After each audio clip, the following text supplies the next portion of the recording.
What is up, everyone? PwnMeisterX here, and I thought I'd do something a little bit different in this video. So normally I do commentaries on what's going on in the video game industry, as well as some things that I just want to talk about. But I thought today I'd do a story since, one, I really don't want to talk about the Marina Joyce situation, and two, I want to try something a little bit different and try and make this more of a variety channel. So if you enjoy what you see, leave a like, leave a comment, all that good stuff, and here we go. So this happened about 2 years ago. I was hanging out with a friend pretty much all afternoon, so I decided to go home because it's starting to get late. So I'm pulling out of his neighborhood and about to take a right turn. Now keep in mind, the road that his neighborhood is on has very long windy roads on it, so it makes it really hard to see when you're trying to pull out of it. Like, you know, when you have to look to see if anyone's coming before you can turn, well, you can't really see it all when you're about to turn. So you kind of have to guess in a way, which is kind of scary if you think about it, because it's real easy to hit someone if you don't go at the right time. Now, it's not a super busy road, but there are a bunch of other neighborhoods around where my friend lives. So at certain times of the day, it can get pretty busy to pull out of. So of course, I pull out as far as I can before I turn,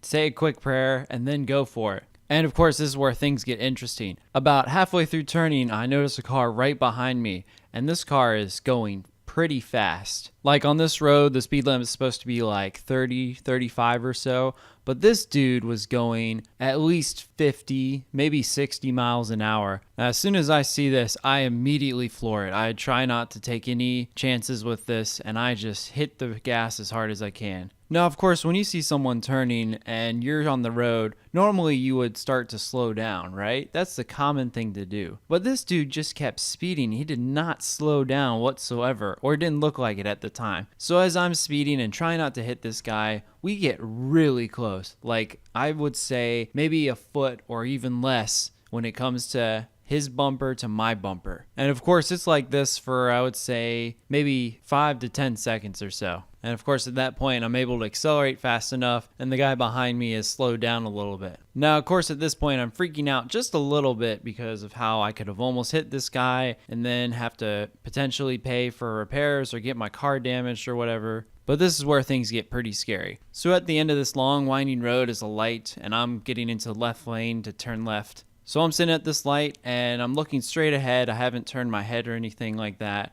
And about 15 seconds later, as I'm sitting at this light, I hear this voice saying, "Why did you do that?" And it scares the fucking shit out of me. Just outside my car, right by my door, is the guy that was driving this car behind me, just sitting there. He had apparently gotten out of the car to come up to mine and to say this. Now, he doesn't just have a normal voice either. He had this Russian, Western European accent that just made him really sound scary. And he looked that way too. He definitely looked like a guy that would kill you if you just looked at him the wrong way. So of course, after he says this to me, I'm freaked the fuck out. And I look over and see this guy. And of course, the only thing going through my head at this point is, this guy is going to kill me. So, of course, knowing this, I roll my window down just slightly, only to acknowledge that he's there, even though I'm freaking out inside and not wanting to give this guy a chance to get to me. So he asked the question again about why did I do that? And of course, I'm saying I'm sorry the entire time because I don't want to offend him or tick him off or anything. He then says that he had to hit his brakes really hard because of me, and I keep telling him I'm sorry and I didn't mean to.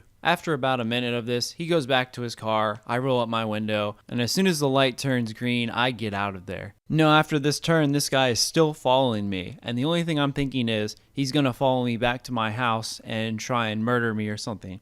Which obviously didn't happen, of course, or I wouldn't be here. The entire time he's following me, I'm thinking, what's the best way to lose him? What route can I take where I can lose him while still getting home at the same time? All that good stuff. But then we get to another light, I take a different turn than he does, and then I head on home. No one gets hurt, I don't die, everything goes back the way it was. So what did I learn from all this? Well, whoever designs roads or goes through that planning of where roads go and how they should be, they suck at their job. Like, this whole conflict could have been avoided if this road wasn't so winding that I could see where I was going before I make that turn. And then this guy wouldn't have to scare the bejesus out of me. Everything would have been so much better. But now, because of that experience, I have to sleep with one eye open and wonder, will this guy come after me? But yeah, that's the end of my story. I hope you enjoyed it. I know it's a little bit different from what I'm used to, but really want to do a bunch of variety on this channel and not just video game commentaries or other stuff that I want to talk about. But yeah, if you enjoyed this, leave a like, and if this gets a good amount of likes, I'll definitely do some more in the future. Don't forget to subscribe for more content, and I'll see you in the next one.